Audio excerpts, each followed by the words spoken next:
Mesdames, Messieurs, bonsoir et bienvenue à cette grande édition d'information sur la télévision Labari.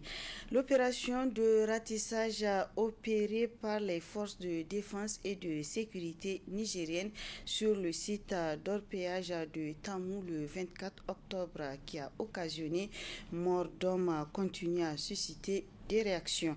La dernière réaction en date Enam d'un éminent universitaire nigérien de la diaspora qui rappelle que l'État a l'obligation de sécuriser les citoyens et qui trouve dommage que ce même État bombarde des citoyens qui n'ont rien à voir avec les terroristes. Je vous propose de suivre un extrait de l'interview du professeur Boubé Namewa, enseignant-chercheur à l'université Cheikh Anta Diop de Dakar.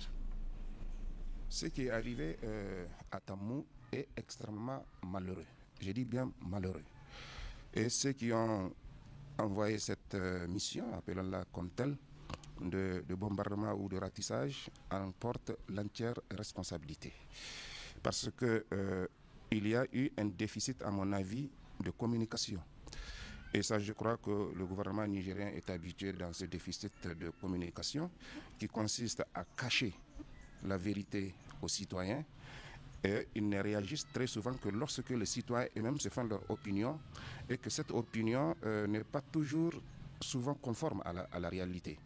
Mais ce n'est pas la faute du citoyen. Quelque chose s'est passé à Tamou et le résultat qu'il y a eu est peut-être au-delà, d'après la rumeur, au-delà de ce qui a été fait.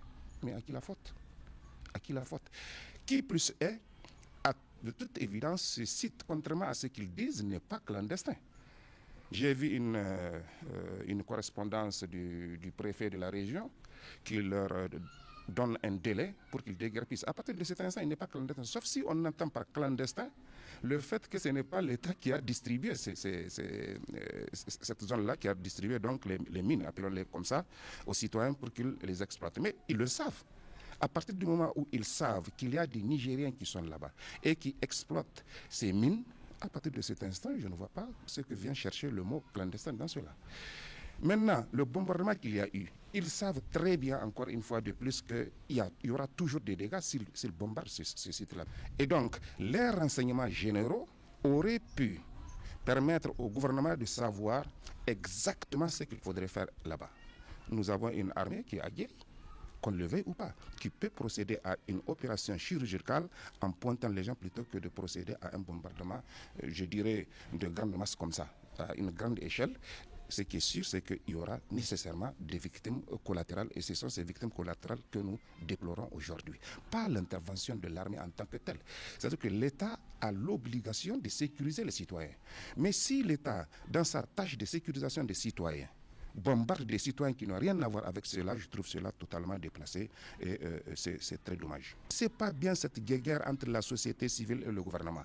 De toutes les façons, je vous garantis que personne ne croit en ce que dit le gouvernement parce qu'il est coutumier du mensonge. Ils ne vivent que de mensonges. Alors, à partir de cet instant, aucun citoyen ne croit à ce qui s'est passé, quelles que soient les preuves qu'ils vont brandir, encore que j'ai vu, par exemple, qu'il y a un des ministres qui s'est déplacé sur le terrain avec toute une équipe de journalistes. Mais ça, c'est ce qu'on appelle en Hausa « Kouwabayagayaki ». C'est-à-dire, il y a eu les choses et après vous vous rattrapez. Et ça, c'est leur fait. Dans toutes les choses. Prenez, il y a eu tellement d'événements dans ce pays où le gouvernement ne sort qu'après. Ensuite, il se met en face. Et ça, c'est très mauvais. Ils entrent en conflit avec tout le monde. Or, ce que très souvent la société civile cherche, je ne la dédouane pas. Ce que cherche la société civile, c'est la vérité, que la vérité éclate. Or, la vérité, très souvent, elle ne sort pas de la bouche des représentants de l'État ou en tout cas les membres du gouvernement. On sait. Et ils veulent toujours diriger le Niger comme dans les années 60 jusqu'à 80. Mais aujourd'hui, avec les réseaux sociaux, avec tous les moyens de communication que nous avons, personne ne peut tromper quelqu'un. Personne, l'information, elle va vite encore une fois de plus, y compris au niveau de la diaspora. À partir de cet instant, la promptitude qui devrait être celle des membres du gouvernement ou du gouvernement d'une manière générale, c'est de communiquer pour éviter au moins la propagation des rumeurs. Ils ne font pas ça. Autrement dit, c'est eux qui n'ont pas évolué. Le citoyen, lui, il a évolué en utilisant les radios internationales que vous connaissez, y compris en langue, les radios locales, y compris en langue, les réseaux sociaux, les télévisions, donc, et même les journaux. Donc à partir de cet instant, vous devrez vous mettre dans la tête qu'il faudrait que vous soyez à jour. Sinon, anticipez sur ce que les citoyens devraient faire. Malheureusement, encore une fois de plus, la suffisance de ceux qui sont au gouvernement ou de ceux qui animent ce régime-là est telle qu'ils ne prennent la tête des personnes pour faire une traduction littérale, ils ne prennent la tête des personnes avec des cheveux. Il n'y a que leur tête qui ont des cheveux. Dans le cadre de la mise en œuvre de son projet dénommé Adelki Gamatasa Agama sur financement de Oxfam au Niger, le ROTAB a organisé hier après-midi à la Maison du Citoyen une conférence publique. Cette dernière a porté sur le thème le processus de transfert des ressources par l'État suite au transfert des compétences aux collectivités territoriales. Le résumé avec Adam Soumana et Ibrahim Abdou. Édifier l'opinion publique sur le processus de transfert des ressources par l'État suite au transfert des compétences aux collectivités, tel est l'exercice auquel s'est adonné le réseau des organisations pour la transparence et l'analyse budgétaire ROTAB à travers ce cadre d'échange. Un cadre qui a réuni acteurs de la société civile nigérienne, partenaires techniques et élus locaux autour du tandem ayant en charge l'animation de la présente conférence publique. D'entrée du jeu, c'est au premier responsable du ROTAB de planter le décor de cette rencontre. Avec un certain nombre d'années de mise en œuvre, il faut peut-être faire le point pour qu'on puisse corriger les imperfections. Donc c'est pour ça que le ROTAB a voulu bien que et heureusement pour nous, l'administration nous a mis à disposition ceux qui ont le sujet en main. Celui qui est beaucoup plus indiqué à parler aujourd'hui de transfert de ressources, c'est notamment le directeur de la décentralisation, le directeur général de la décentralisation. Et il y a aussi un praticien, il est ancien vice-maire de Terra. Voilà pourquoi on a voulu que ça soit comme ça, pour que ce praticien aussi puisse nous dire son vécu. Pour leur part, les deux conférenciers se sont longuement apaisantis sur le thème objet de la présente rencontre afin de mieux édifier l'assistance. Le transfert peut savoir vous paraître surprenant si je dis qu'il est effectif. Effectif en ce sens que le cadre juridique qui le transfère est là. Maintenant, c'est qu'il y a des couacs, excusez-moi l'expression, c'est ça. Et on est d'accord que ce qui est fait, c'est un acquis, on ne va pas revenir là en arrière. Il nous revient donc maintenant d'identifier les contraintes et les entraves et de les surmonter ensemble. Je pense que c'est cette lecture positive qu'il faut faire de nos réformes et de nos activités pour pouvoir avancer. Les ressources humaines, même de l'État, ça c'est pas un secret, vous le savez très bien qu'il n'y a pas beaucoup de ressources, même dans les ministères, à plus forte dans les collectivités territoriales. Donc il y a des contraintes vraiment qui sont là, qui se posent à tous. Et l'État n'est pas au-dessus. Ma conviction que le transfert, ce que nous avons fait, que j'ai exposé ici, il est là. Il a des imperfections qu'il faut corriger maintenant et nous sommes à pied d'œuvre. Et ça, ce n'est pas un chantier de l'État, c'est tout le monde qui est engagé. L'État doit forcément renforcer les capacités opérationnelles des collectivités. Parce qu'il faut qu'on arrive à ce. Je donne l'exemple de la redevance minière. Moi, je suis issu d'une région où on reçoit des redevances minières. Simple clé de répartition, aucun maire n'est à mesure de vous dire voilà comment est-ce que ça se passe. Les maires qui ont eu la maîtrise, c'est avec l'appui de ces partenaires-là que vous voyez. La rétrocession des ressources reste encore capitale. Si réellement nous voulons faire avancer le développement local. Les ressources que les communes arrivent à collecter à leur niveau ne suffisent pas, même en temps normal. À plus forte raison aujourd'hui, où nous avons au moins 4 régions qui connaissent l'insécurité, on ne parle pas de recouvrement ou bien de niveau de recouvrement. Le projet Adel Chiga Matassa Agama, porté par le ROTAB, vient ainsi d'offrir un cadre permettant aux uns d'apporter des contributions pour une amélioration du processus objet de ces échanges et partage d'expériences, et aux autres d'avoir plus de détails sur les tenants et aboutissants du processus de transfert des ressources et compétences de l'État aux collectivités territoriales. La coordination régionale PNDS Tareya de Tillabéri a tenu ce jour, comme l'exigent les directives du parti, son congrès fédéral électif. Ce conseil tenu en présence du président national du parti par intérim et qui a occasionné une forte mobilisation a permis de renouveler les membres de la structure régionale. Le compte rendu avec Boubacar Ibrahim et Aboubakar Soul. C'était dans une ambiance pleine de ferveur, marquée par la forte mobilisation des délégations départementales, communales et celles des Nigériens vivant à l'extérieur, qui s'est ouvert le Conseil fédéral électif du Parti nigérien pour la démocratie et le socialisme PNDS Tareya, section de Tillabéri. Après les formalités d'usage suivies du mot du bienvenu du président du bureau exécutif sortant, le coordinateur régional s'est quant à lui adressé à la foule en saluant la présence du président intérimaire du bureau exécutif national à travers un message qui n'a pas fait mystère de la situation que vit la région. Comme vous le savez, la région de Tillabéri fait face depuis quelques années à une insécurité due aux actions barbares des groupes armés terroristes.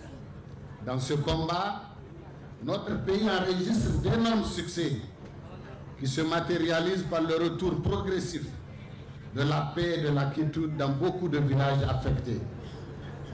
Les populations vaquent de plus en plus normalement à leurs occupations et la vie reprend lentement mais sûrement dans plusieurs contrées, et ce qui n'était pas le cas avant.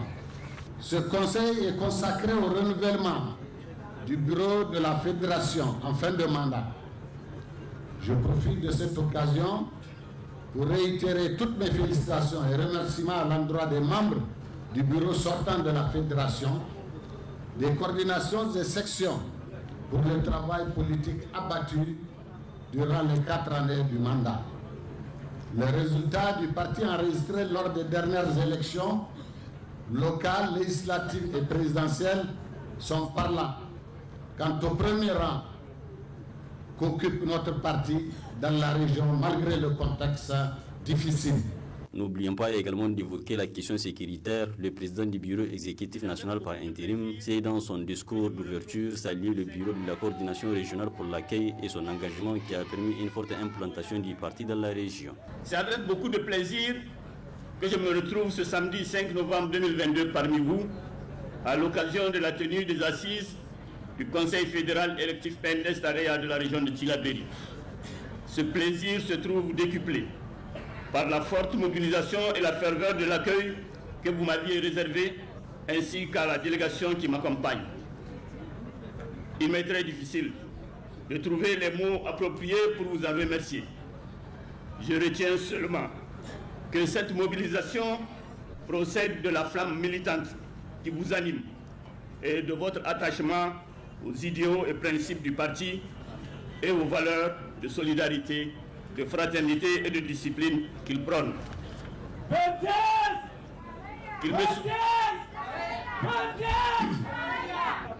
Qu'il me soit également permis de rendre hommage aux délégués de l'ensemble des structures du parti ici présents et aux militants, venus si nombreux, sans doute mus par le désir ardent de rendre éclatants les travaux de ce Conseil fédéral. Après la cérémonie d'ouverture, les différentes délégations se sont consacrées aux travaux du Conseil fédéral qui est assorti d'un nouveau bureau avec à sa tête Khalid Alassane qui remplace ainsi Moussa Moumouni Kallam. S'adressant aux différentes délégations, le tout nouveau président n'a pas manqué de dire qu'il s'y emploierait pour le renouvellement non seulement de la coordination régionale mais aussi du parti dans son ensemble. Les travailleurs de Niamey ont fait école sur la lutte contre les violences et les harcèlements sur les lieux de travail dans les locaux de la Confédération nigérienne du travail CNT. Il s'agit d'une journée d'échange entre l'initiateur de cette rencontre, la cellule d'écoute contre les violences et les harcèlements sur les lieux de travail et les travailleurs de Niamey. Hamza Sakou et Nasser Seydou pour le compte rendu. Mais quand vous vous taisez et que ça prend de l'ampleur, même si vous quittez. Pour lutter contre les violences et les harcèlements sur le lieu de travail, la Confédération nigérienne du travail CNT a mis en place en son sein une cellule d'écoute et de veille afin de permettre aux travailleurs nigériens, victimes ou témoins, d'être assistés. Pour ce faire, une séance de sensibilisation est initiée par le comité des femmes de la CNT aux travailleurs de Niamey. Cette sensibilisation a débuté au niveau de la région de Dosso et aujourd'hui nous sommes à Niamey pour pouvoir expliquer aux travailleurs la nécessité en fait de pouvoir porter plainte contre ces violences et les harcèlements dont vous êtes victime à longueur de journée. Nous savons que ce n'est pas facile de dénoncer certains actes, mais il le faut quand même parce que sans votre dénonciation, en tout cas sans les dénonciations des travailleurs que vous êtes, le Niger ne parviendra jamais à ratifier la C190. Et c'est pour ratifier la C190 que nous sommes aujourd'hui devant vous, pour vous expliquer la manière dans laquelle aujourd'hui vous avez cette possibilité avec la cellule d'écoute de la CNT de venir et de dénoncer les violences dont vous êtes victime. Ça veut dire que ça peut être des violences d'ordre psychologique, d'ordre physique. Les harcèlements aussi, nous avons des catégories de harcèlement. Ça peut être les harcèlements physiques et d'ordre également psychologique. Donc c'est un moyen qui est là pour vous. Un moyen que la CNT avec son partenaire, la CNV internationale, a mis à votre disposition. Occasion pour la vice-présidente du comité des femmes de la CNT de souhaiter la bienvenue à ses camarades avant de les exhorter à une participation effective. Au nom du comité des femmes de la CNT, nous vous souhaitons la bienvenue à la campagne de sensibilisation des travailleurs sur la violence et harcèlement au milieu du travail. Tout en vous invitant à être attentifs et participatifs, je déclare ouverte la journée d'échange sur la C190. Cette journée d'échange rentre dans le cadre des plaidoyers de ratification de la Convention C190 de l'Organisation internationale du travail. Et pour finir cette édition, allons à la découverte de l'une des plus anciennes localités religieuses du Niger, la cité de Mohamed Diobo, plus connue sous le nom de Saya. Élément réalisé par Ismaël Moumouni. Très bonne réception.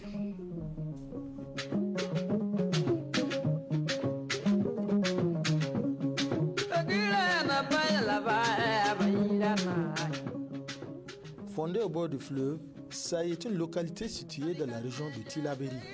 Cette ville du sud-ouest du Niger a vu le jour en 1825 grâce à un marabout peul en provenance du Mali, répondant au nom de Mohamed Diobo, comme en atteste le chef coutumier.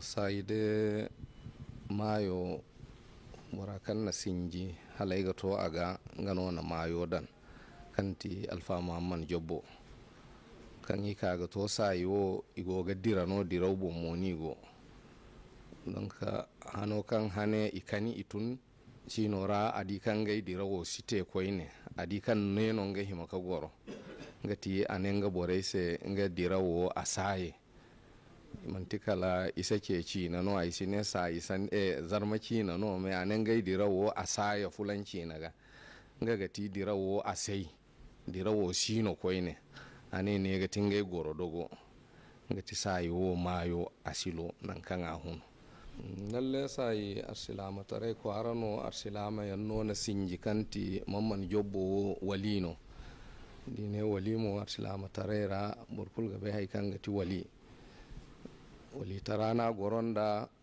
adirawo bumbo mo kul kangate arsilama tare dirawrana go ngade no na ga jihad da zanan kan atun kala ka ga goro ne sila matara da ga ta goyo.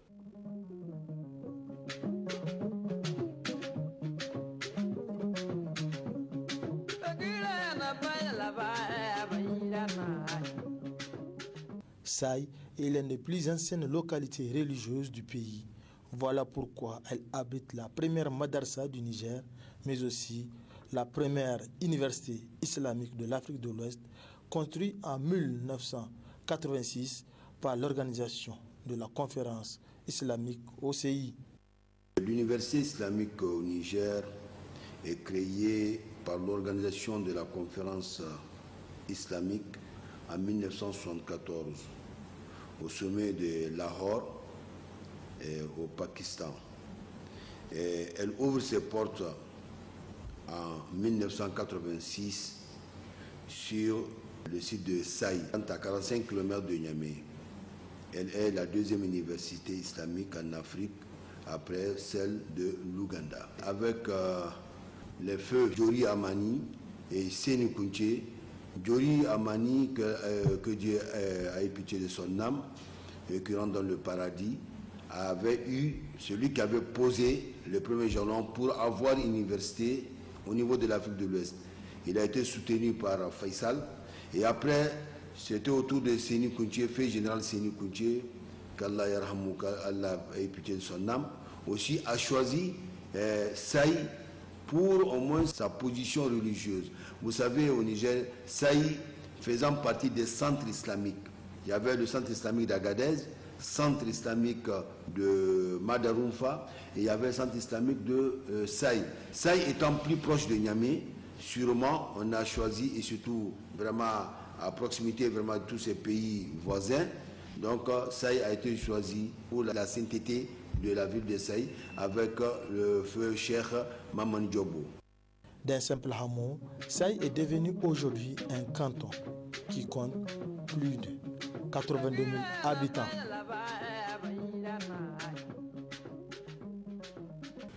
La commune couvre une superficie de 673 km², dont une population de 82 625 habitants.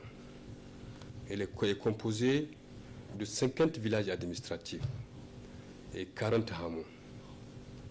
Donc les principales activités que mène la commune, d'abord il y a l'agriculture, il y a l'élevage, la pêche et l'artisanat. Mais notre principale culture, c'est l'agriculture, parce que l'agriculture, on le fait ici dans la commune plusieurs fois, parce qu'on avait 4 aménagements hydro-agricoles. Et les 4 aménagements hydro-agricoles, on fait 2 campagnes par an, après la campagne de la saison pluvieuse. Malgré l'arrivée des colons qui a abouti au découpage administratif, Saï a toujours gardé sa tradition. Saï kulbe nango damanta adina. Ali bangane Saï wo ko kanna kal Qur'ana kalinga wane farmo kan bandigo sino murad fokul. Gol man tuwan gariya no kayan diga bore wongunga alman ke kiman tarifo ngewa adina bandeni ko. Donc ya dinga na sare kayan sinan iminga adinata. Donc ala suba adina wo gobore si. Dina mon kombore si singare mo komedi alhamdulillah mo ana labo kulkubai da gane. Ni mo salama tara wani ko ginan fonda ko karose ai gane kan madarsa ginan boki kidan Niger sayino. Halaka so ndi mo ko ne Université islamique en Jamia sayino inati. Profondément attaché à la religion islamique, les jugements se font auprès d'Al-Khali, c'est-à-dire le chef religieux.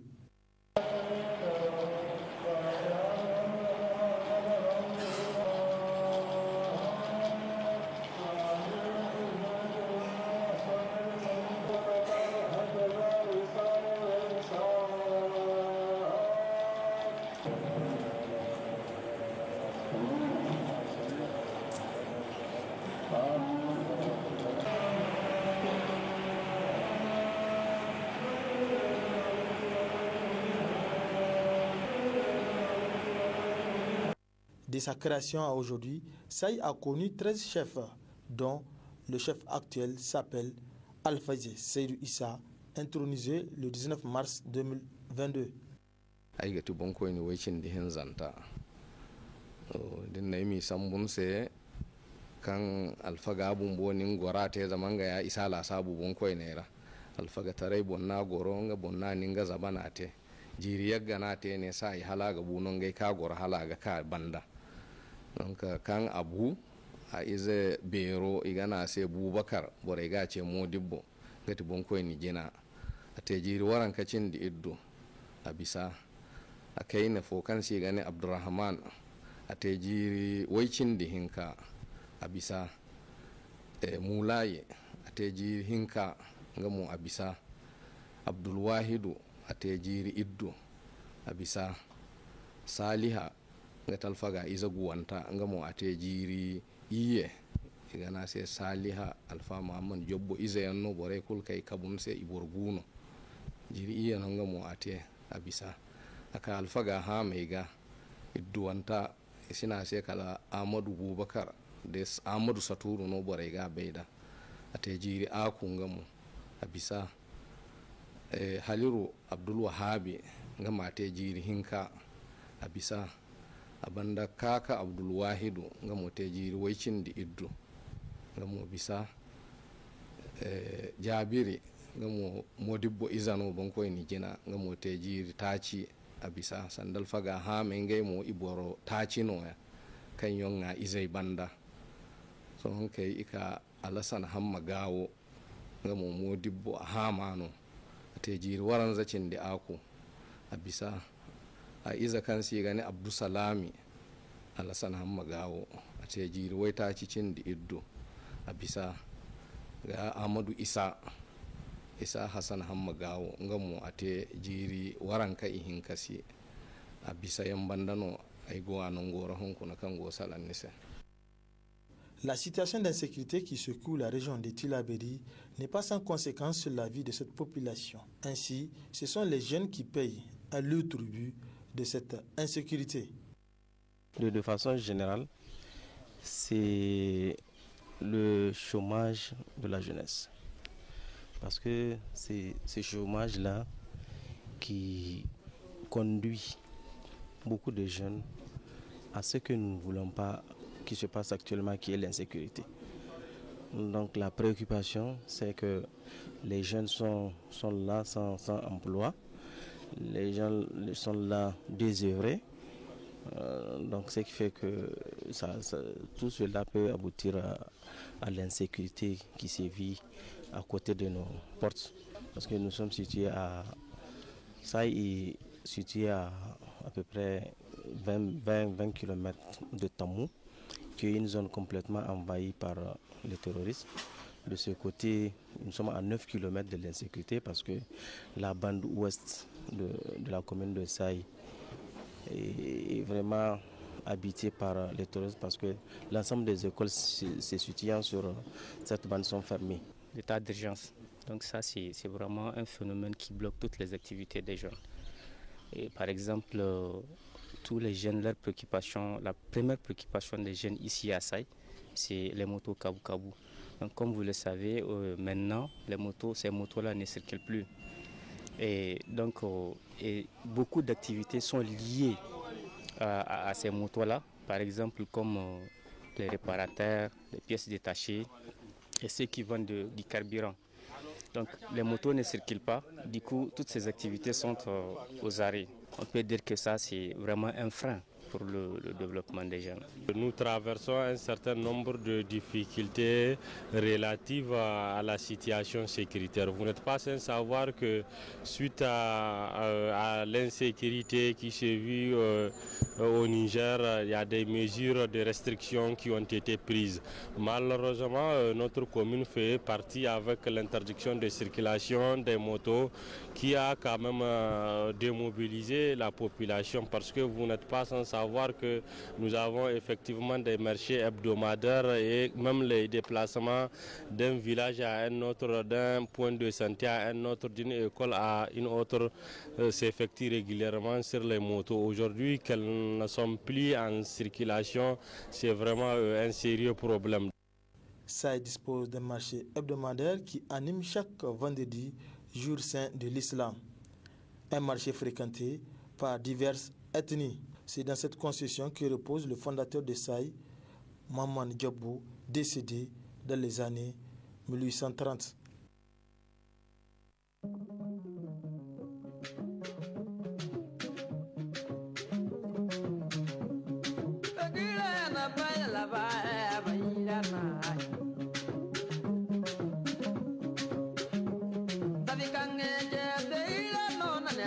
Body.